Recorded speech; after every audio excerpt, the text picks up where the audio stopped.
So from go to woe, how long did all this take?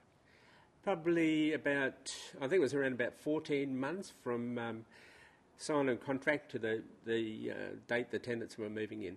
So that's you've increased your net wealth by $1 million in 14 months. That's pretty good. It's not a bad average. And this is the middle of a global financial crisis. I actually don't call it GFC financial crisis. I call it good for construction or great for cash flow. So, Geoff, in your mind, what are the most powerful benefits you've got out of doing this development? Oh, there's so many. I suppose we'll start with the financial. We've made $1 million profit in a global financial crisis. It's bringing in $178,000 a year in rent. It's got $85,000. I've just had the quantity surveyor through. And we've got $85,000 write-off on your tax for a start. And it's just been a massive learning experience for me. So, is it positively geared? It is positively geared at current interest rates.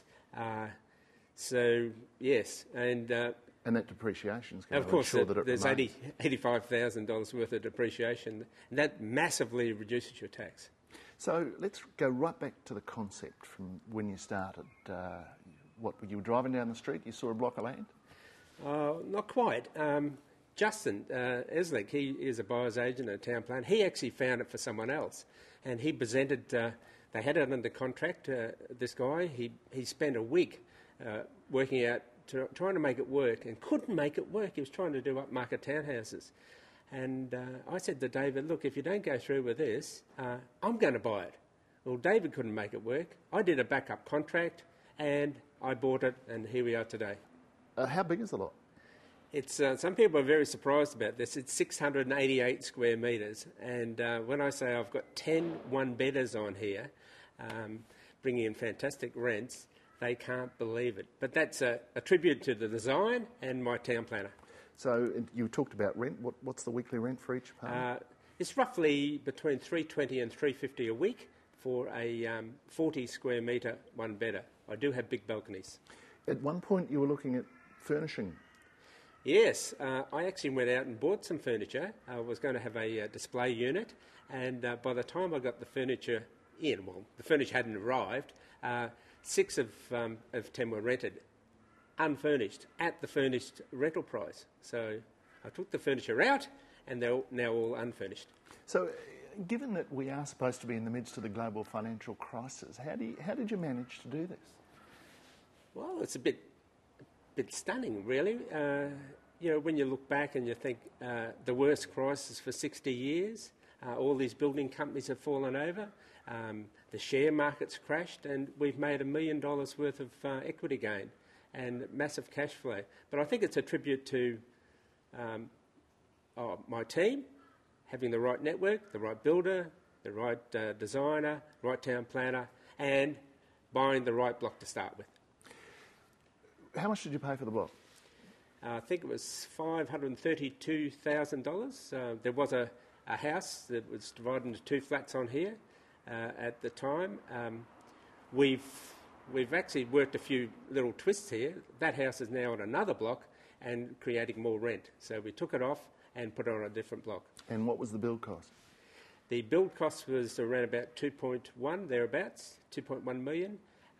So all up, it's probably cost me around about 2.8 million. And the valuation now? The valuation, I'd say, just based on the rental yield, around about 4.1, thereabouts. So while you've been in the renovation property investing game for 30 years, this is your first development. Most people having the kind of experience you've got tend to put their feet up. What made you go into development? Well, I think the government helped in that because I've accumulated a lot of property through buy and hold strategies, buy, reno and hold, and I got to the point where I was paying massive land tax, and I thought, what can I do to minimise this land tax? And there are things that you can do, like buying an estate and buying different entities and so forth. However, I come up with this idea, instead of trying to minimise tax, why don't we increase income? And to increase income, let's get rid of these big blocks with one house on it, and let's put lots of units on it and create multiple cash flows. But you weren't experienced in developing, so a big leap from buy and hold to developing. How did you make that leap? Yeah, I actually hadn't done a development by myself. I'd done joint ventures with Paul Leslick and other people, and they've always worked very well. However, it's a bit of a leap when you're doing it yourself. So I went off and did a course. I searched out we didn't have a course, so I went out and did a course on development, spent over $3,000, and that gave me the confidence to get started. So a lot of people would say $3,000 is a lot of money to spend. For how long did you spend in a classroom? A couple of days, yeah. So, but I think it's the confidence and how do you put a value on that when I've made $1 million out of my first development and $178,000 plus cash flow, and I've had a lot of fun doing it. So there's the value of that investment. Is there anyone who has mentored you through this? No, I think I've just had the team. Or now and again, Justin, I thank him a lot because there were some issues while we were going through DA, and he helped me because of his knowledge in town planning and referred me to other experts. But a really good team. There were, little trips and traps along the way, and they're the things that you need to know about. I now know what those tips and traps are, and we can pass that on now. And what are the sorts of things people, investors who embark on this kind of exercise need to look out for? Well, a lot of it is in the getting the right site to start with. The right site you can do something with.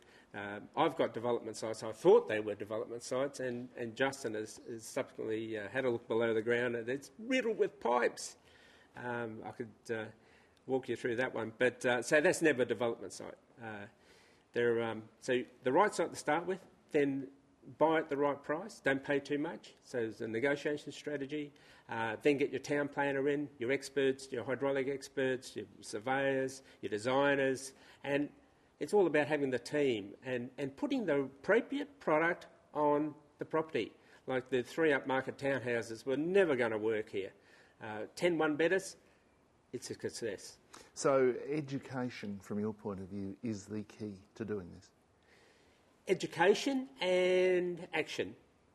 So the education gives you the knowledge, learning from other people who've done what you want to do, and then going out there and doing it. You need to get the finance, the right product, find the right property, as we've emphasised, but the education at the day gives you that confidence to get started, and then you can make money like this. Is this the kind of project that someone who might not have your resources be able to do in a joint venture with someone else? Exactly right.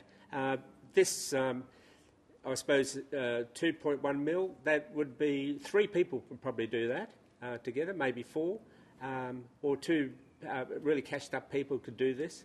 So, yeah, joint venturing would be a way to get started, but you don't have to do one this size to start. I mean, my first development, I do 10 one-bedders, and it's been a fantastic experience. However, my next one I'm doing is 3 upmarket townhouses, would you believe? And they're going to be cash positive. So, horses for courses. Probably, dip your toe in the water first. Look, we've done houses back of other houses. We've done, Paul's fantastic last development was that SUD strategy. So there's lots of different ways to do it.